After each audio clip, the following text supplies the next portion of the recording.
November 18, 1942. Henderson Field, Guadalcanal. The morning air was thick with tropical humidity as 16 Lockheed P-38 Lightning fighters from the 339th Fighter Squadron rolled to a stop on the steel-plated runway of Henderson Field. Their arrival did not go unnoticed. Japanese scouts, concealed within the dense jungle surrounding the airfield, observed the unusual aircraft and reported their findings back to Rabaul headquarters with barely disguised amusement. To the Japanese eyes, these were far from the sleek, lightweight interceptors they had anticipated from the United States. These were not the nimble, highly maneuverable fighters that could directly contest the dominance of the Mitsubishi A6M0. Instead, they were large, twin-engine aircraft with unmistakable twin booms, whose design principles seemed to contradict every lesson in aerial combat that Japanese pilots had painstakingly mastered. Every aspect of the Lightning appeared excessive, overly engineered, and distinctly American in its reliance on size and complexity. The Zero, by contrast, represented the pinnacle of minimalist engineering.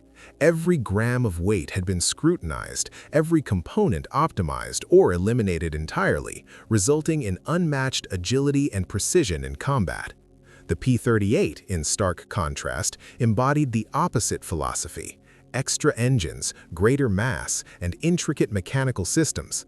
At the Japanese Navy's 11th Air Fleet headquarters in Rabaul, these observations were received with quiet satisfaction.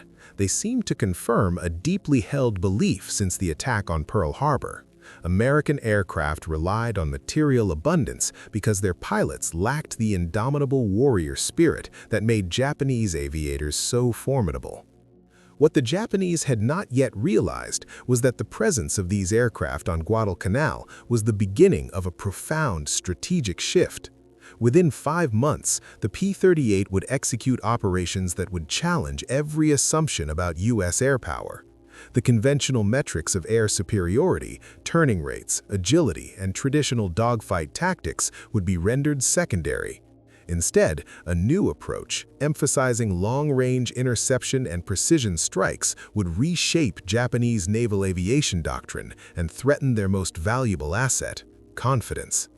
This underestimation had begun earlier in August 1942, when Japanese intelligence first reported sightings of P-38s operating in the Aleutian Islands. On August 9th, 2 P-38Es from the 343rd Fighter Group intercepted and destroyed a pair of Japanese Kawanishi H-6K flying boats, the first Japanese aircraft to fall to Lightning fighters. Yet, at the time, this distant engagement seemed marginal to the main theaters of conflict in the South Pacific.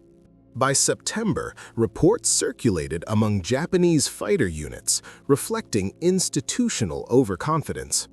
Analysts dismissed the P-38's twin-engine design as symptomatic of American reliance on mechanical complexity over combat effectiveness.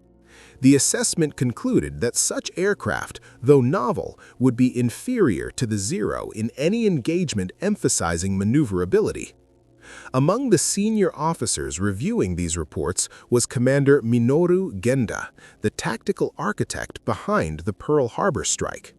In official Navy documentation, he noted, "The Americans, having failed to replicate our Zero through conventional methods, are now attempting unconventional configurations. Every additional component introduces a potential point of failure." Whereas the Zero embodied a philosophy of achieving maximum results with minimal material, the P-38 demonstrated the opposite approach: resilience, redundancy, and engineering surplus. This encounter at Henderson Field represented more than the introduction of a new aircraft. It signaled the start of a calculated shift in aerial combat that would soon force the Japanese Navy to reconsider everything they believed about American air power.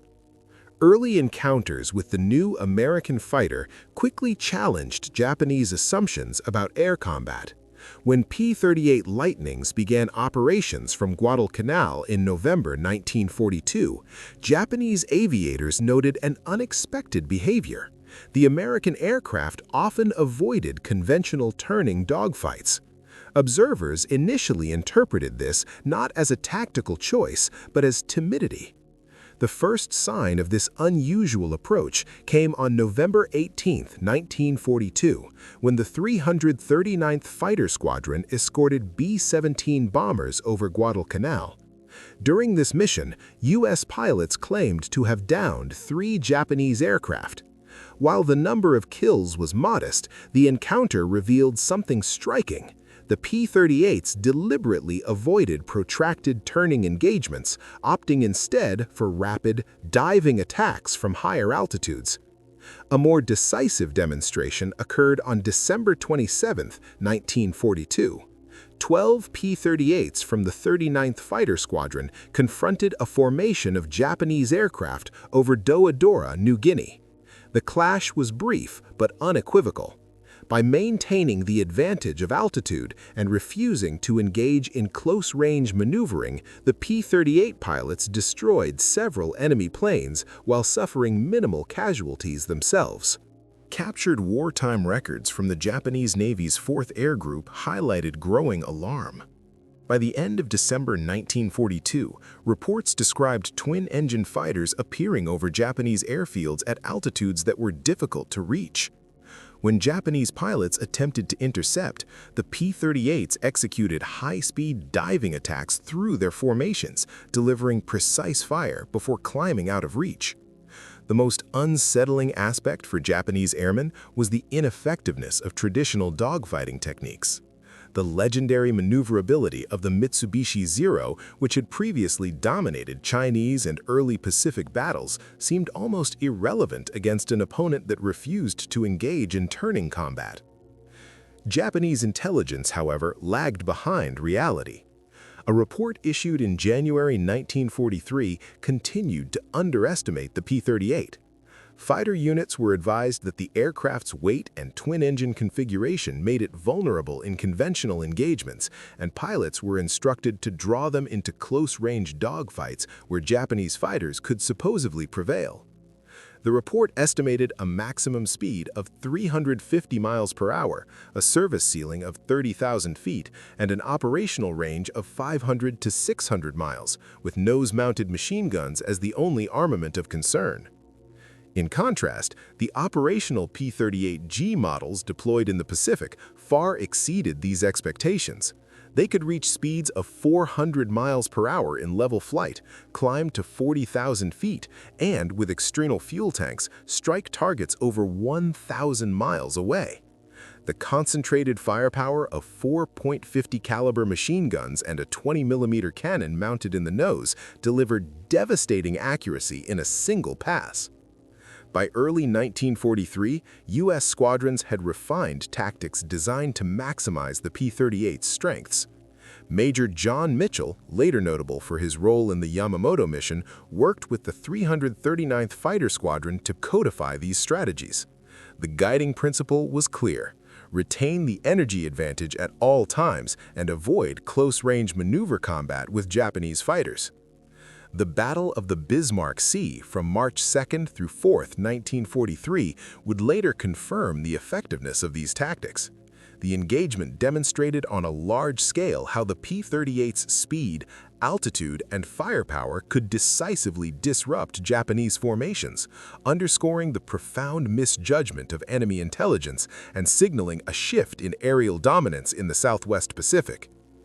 P-38 Lightnings patrolled high above as American and Australian strike aircraft tore apart a Japanese convoy attempting to move reinforcements toward Leh. By the end of the assault, 8 transports and 4 destroyers had disappeared beneath the water.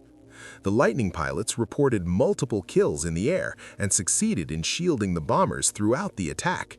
Accounts from Japanese survivors gathered during post-war interrogations revealed that the P-38 formations held to altitudes their Zero escorts struggled to reach. By the time the Japanese fighters managed to climb into the fight, they were already short of energy, an imbalance that proved disastrous. Nonetheless, contemporary Japanese reports tried to explain the defeat away. Official assessments attributed the outcome to inferior numbers and the shock of the initial attack, avoiding any admission of American advantages in tactics, aircraft design, or operational planning. This refusal to confront reality would continue until the consequences became irreversible. April 1, 1943, marked a pivotal moment. From Rabaul, the Japanese launched Operation I-Go, Admiral Isoroku Yamamoto's large-scale effort to restore Japanese air dominance in the Solomon Islands.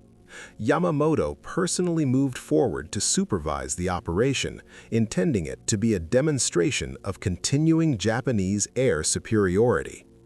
But the campaign's results were catastrophically distorted.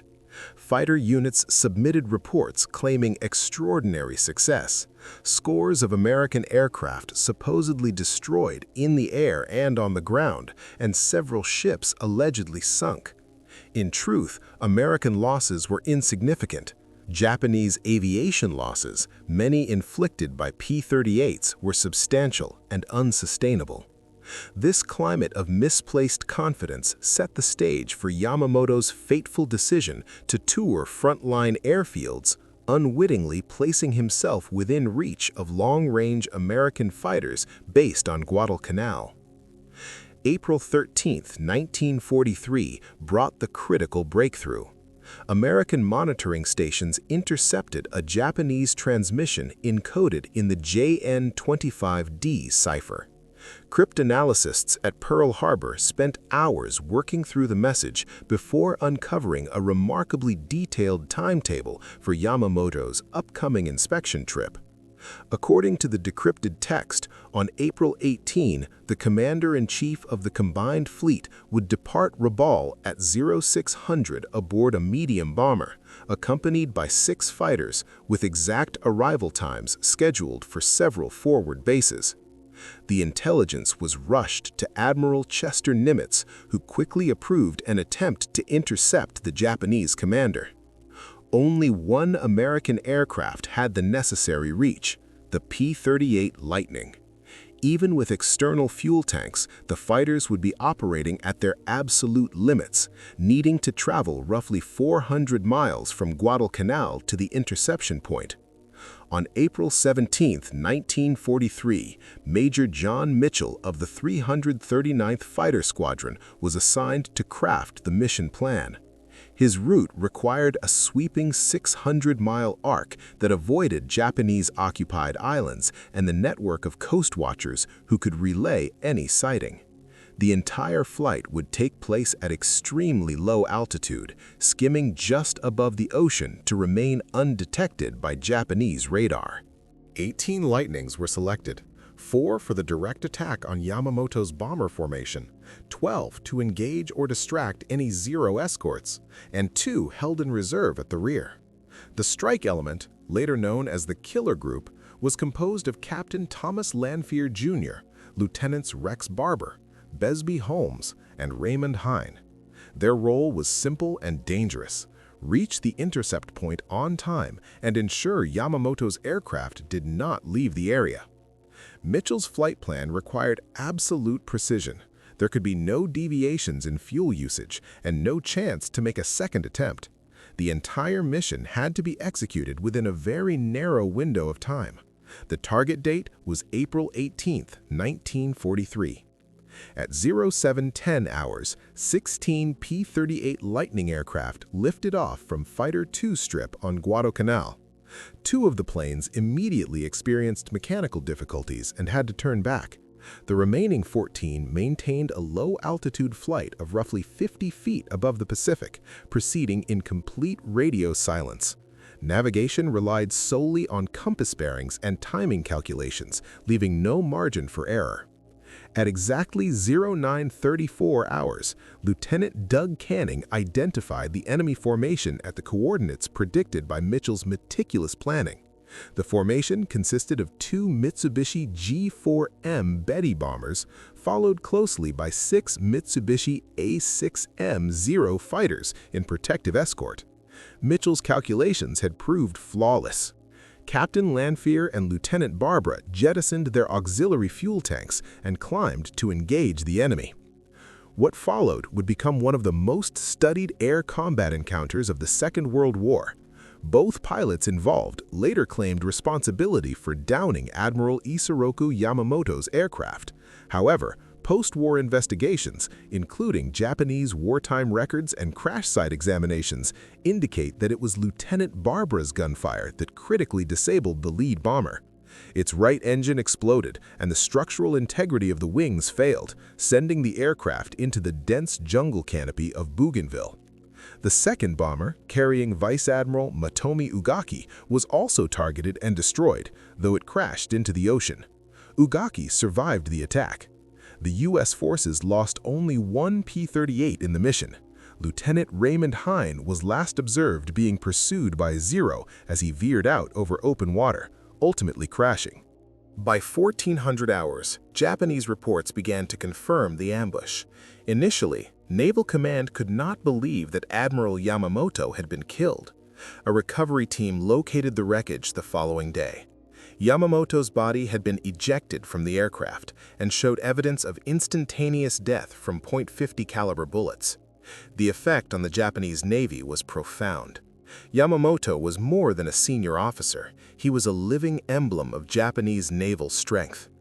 The fact that American forces had been able to locate, intercept, and eliminate such a high-profile target at a precisely calculated time and place revealed an unprecedented level of intelligence gathering and operational coordination, far exceeding Japanese expectations. Captain Watanabe, who oversaw the recovery operation, recalled, "The admiral was found clutching his ceremonial sword. His composure remained intact even in death, but the accuracy and timing of the American strike, arriving at exactly the predicted moment, shattered our confidence entirely." The operation marked a pivotal moment in the evolution of modern intelligence and precision strike capability, demonstrating that warfare could now extend beyond sheer force into carefully calculated, information-driven execution. The downing of Admiral Yamamoto's aircraft in April 1943 triggered a profound reassessment of the Lockheed P-38 Lightning within the Imperial Japanese Naval Air Service. By May 1, 1943, a new intelligence report was circulated to all units, highlighting the magnitude of prior underestimations and marking an urgent shift in operational guidance. Earlier evaluations of the twin-engine fighter were formally invalidated, as recent combat engagements had revealed capabilities far beyond what had been anticipated. Analysis indicated that the P-38 could reach speeds exceeding 400 miles per hour, operate at altitudes above 40,000 feet, and conduct missions over 1,000 miles when equipped with auxiliary fuel tanks. Its firepower, concentrated and devastating, surpassed previous estimates, while its climb performance above 15,000 feet outmatched any Japanese fighter in service. Commanders were explicitly warned that this aircraft introduced a level of threat unprecedented in Japanese aerial warfare experience, and were instructed to avoid engagement unless a clear tactical advantage existed. The strategic implications of this development prompted an immediate overhaul of Japanese fighter doctrine. During May 1943, operational tactics were systematically revised to counter the P-38 threat. The Imperial Japanese Navy issued explicit directives that overturned decades of established combat philosophy regarding twin-engine American aircraft. Pilots were cautioned not to attempt vertical contests above 20,000 feet, avoid high-speed dives in pursuit, and to engage only when the P-38s were committed to ground strikes or bomber escort missions. Maintaining altitude superiority was deemed critical, and disengagement was advised if the enemy preserved this advantage. These instructions marked a complete reversal from the traditional Japanese emphasis on aggressive engagement and moral or spiritual dominance over adversaries, signaling a new era in defensive aerial tactics. Throughout the remainder of 1943, the P-38 proved exceptionally effective in the Solomon Islands and New Guinea campaigns, decimating Japanese air power with relentless precision. The impact on veteran pilots was severe. whereas downed American airmen frequently survived due to robust search and rescue operations and the Lightning's ability to return on a single engine. Japanese losses were almost invariably fatal.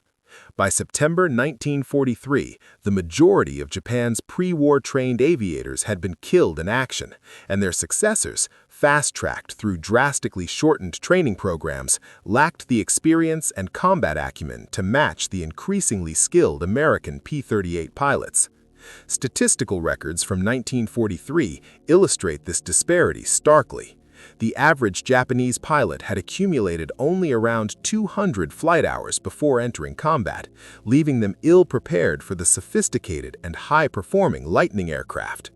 In sum, the P-38 not only reshaped Japanese tactical doctrine, but also inflicted catastrophic attrition on the aircrews that had once been Japan's most experienced aerial assets, fundamentally altering the balance of air superiority in the Pacific theater. By 1943, the average American pilot flying the P-38 Lightning had accumulated roughly 400 hours in the cockpit. This experience contrasted sharply with that of Japanese aviators, whose survival statistics were far less favorable. After completing 10 missions, only about 40% of Japanese pilots remained alive, while the P-38 crews enjoyed an impressive survival rate of approximately 80% over the same span. During the bomber offensive of October 1943, the P-38s revealed a previously unmatched capability: long-range escort operations.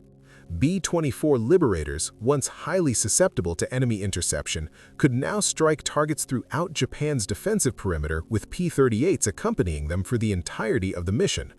Each Lightning was capable of sustaining escort operations over distances up to 1,000 miles.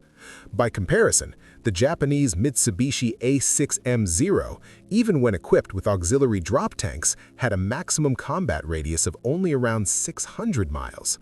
This disparity allowed American bombers to launch from bases safely beyond the reach of Japanese counterattacks while still benefiting from fighter protection. In 1944, the arrival of Charles Lindbergh to the Pacific theater added a further strategic advantage. Acting as a civilian technical consultant, Lindbergh instructed P-38 pilots in refined cruise control techniques, extending the aircraft's operational range. Some reports suggest these methods increased the P-38's effective radius by as much as 30%.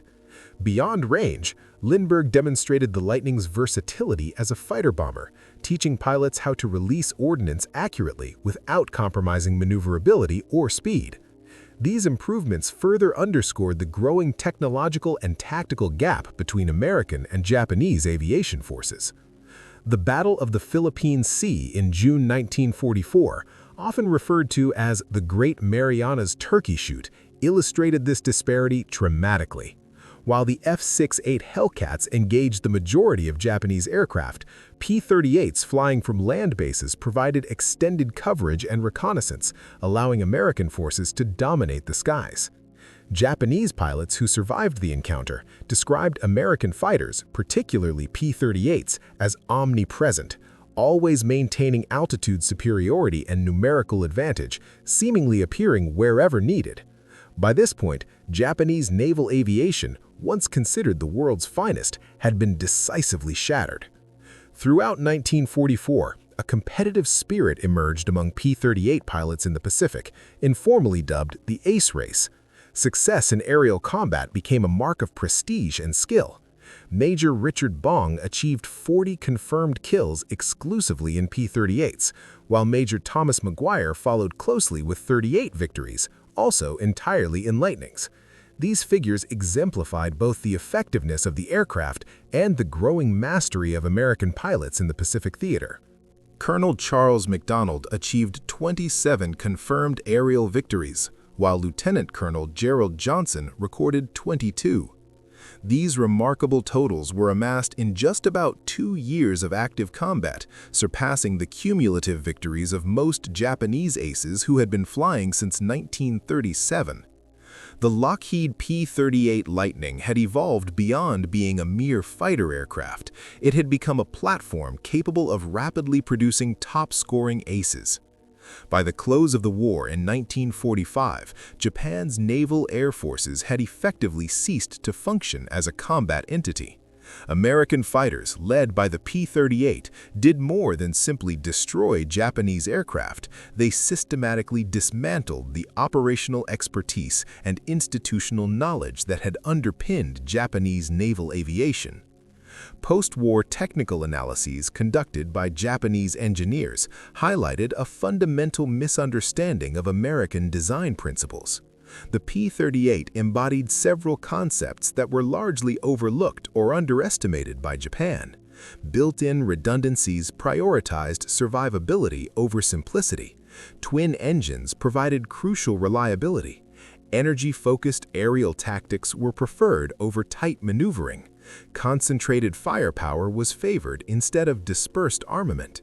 The aircraft was designed for versatility across multiple combat roles rather than narrow specialization, and pilot protection was emphasized even at the cost of additional weight. Features once dismissed as unnecessary or extravagant proved to be decisive in real combat scenarios. The P-38's impact can also be measured through hard numbers. In the Pacific theater, P-38 pilots accounted for the destruction of more than 1,800 Japanese aircraft, including the G-4M bomber carrying Admiral Isoroku Yamamoto on April 18, 1943. Overall, Lockheed produced 10,037 P-38s, reaching peak output levels exceeding 400 aircraft per month in 1944. P-38s flew over 65,000 missions in the Pacific, performing fighter sweeps, bomber escorts, ground attacks, and reconnaissance operations, often covering more than 600 miles per sortie. The operation against Yamamoto had an immense psychological and strategic effect. Losing Japan's most skilled naval strategist was a devastating blow to morale, and the mission reinforced the message that no Japanese leader was beyond the reach of American forces. Production realities further underscored the futility of Japanese resistance. While Japanese factories struggled to produce 300 to 400 fighters of all models combined each month, Lockheed alone was delivering 400 P-38s monthly at its peak. Simultaneously, American industry was rolling out other advanced fighters, including the P-51 Mustang, P-47 Thunderbolt, F-6H Hellcat, and F-4U Corsair, creating a scale of air power Japan simply could not match. American aircraft production during World War II was characterized by systematic assembly line methods, which not only ensured uniform quality but also allowed for incremental improvements drawn from ongoing combat experience. In contrast, Japanese planes were increasingly produced by conscripted labor, often using substandard materials, resulting in a steady decline in build quality as the war dragged on. The most decisive factor in aerial combat, however, was the training of pilots. By 1944, American pilots destined to fly the P-38 Lightning underwent an extensive preparation program. Initial flight training alone required over 200 hours, followed by more than 100 hours of advanced instruction and an additional 50 hours focused specifically on the P-38. Altogether, pilots accumulated in excess of 400 flight hours before entering combat. Japanese pilot preparation, by comparison, was drastically more limited. Total pre-combat flight time generally ranged from 100 to 150 hours, and on many occasions, pilots had flown fewer than 20 hours on the actual aircraft they would operate in battle. Chronic fuel shortages and the redeployment of instructors to frontline duty compounded the problem.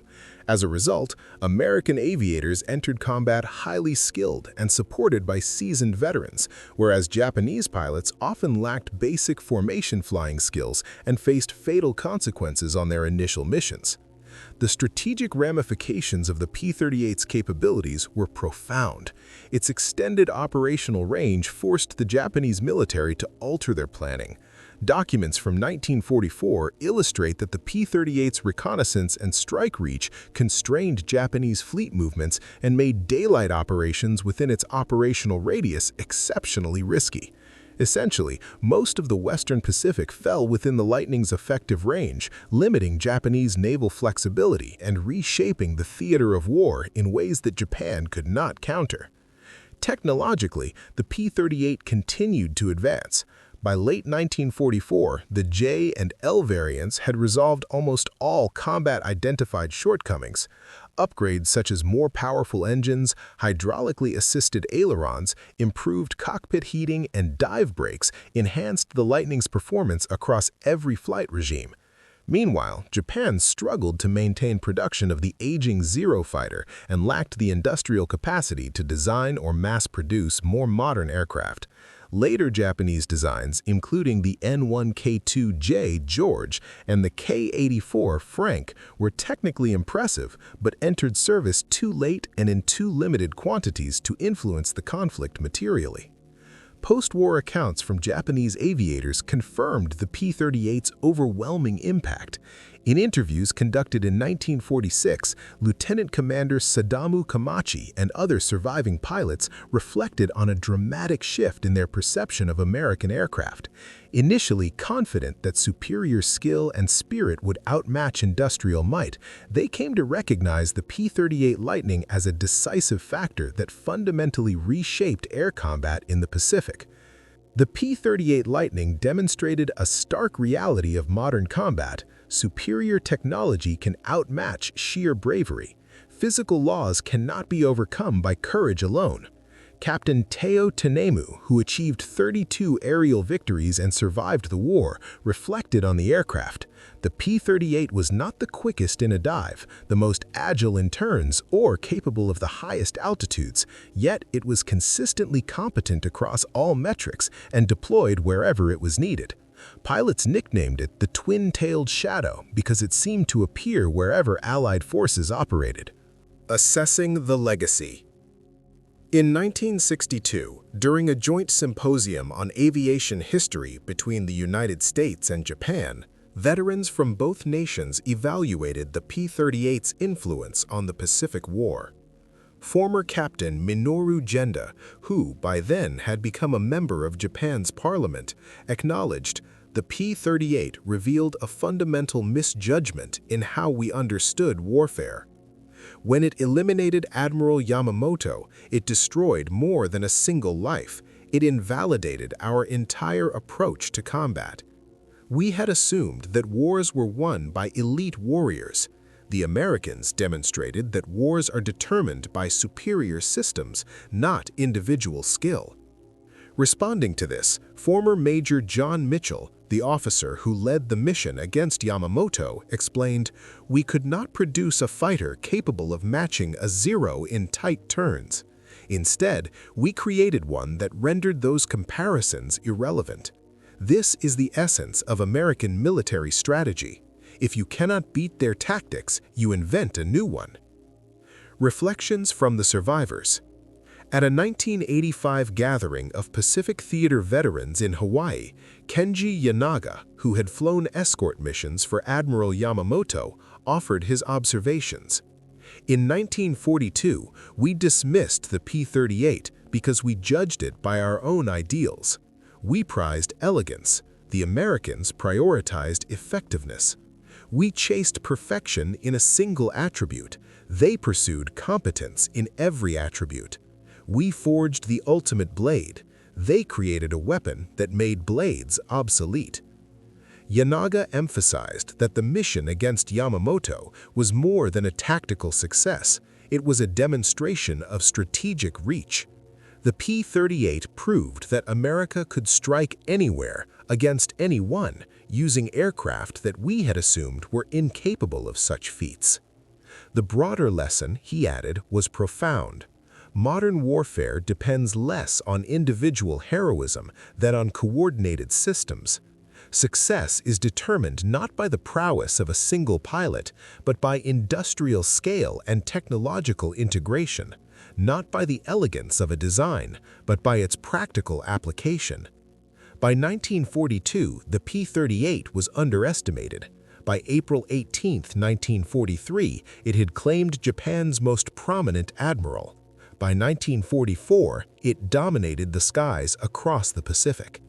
The mockery ended once it became clear that the adversary was not simply another group of pilots, but an entire industrial framework capable of delivering consistent, high-quality machines at volume. To those who operated the Lightning, the significance was historic. They did more than win battles. They redefined the principles of aerial combat and the future of war.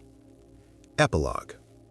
The P-38 story is a testament to the transformative power of engineering, systems thinking, and pragmatic design.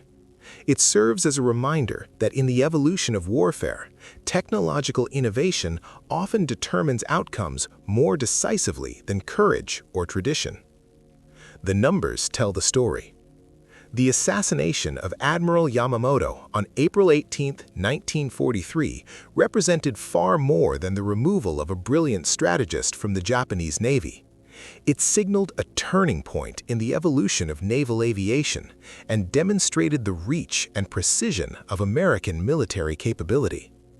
The P-38 Lightning, in particular, showcased that meticulous intelligence, careful planning, and advanced technology could project force across thousands of miles and strike with near-perfect accuracy. That morning, 16 P-38 aircraft departed from Guadalcanal, carrying not only fuel and ammunition, but a profound statement about the nature of modern warfare. The era of relying solely on personal bravery and the valor of individual warriors was ending. Instead, victory would favor those who could manufacture superior machines in large quantities, train their crews systematically, and employ technology in a coordinated and intelligent manner. From November 1942, when Japanese officers initially scoffed at the unfamiliar twin-engine fighters appearing over Guadalcanal, to April 1943, when those same aircraft eliminated their most crucial leader, and finally to 1945, when P-38s patrolled the skies above Japan unchallenged, the transformation in military capability was undeniable. Japanese commanders had dismissed the P-38's complexity and size as flaws, but these very attributes enabled the Americans to wage a form of warfare that relied on industrial scale, precision, and operational sophistication.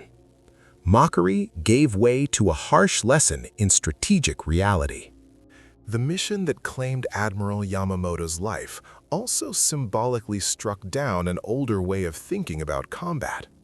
It demonstrated that industrial organization and technological planning could surpass traditional notions of martial skill and personal heroism. The P-38 Lightning, initially derided as cumbersome and excessively intricate, had proven that modern warfare rewards capability and systematic execution over individual daring. Once the mission was complete, the only sound remaining was the steady hum of the P-38's twin Allison engines, representing American power projecting itself with accuracy and intent.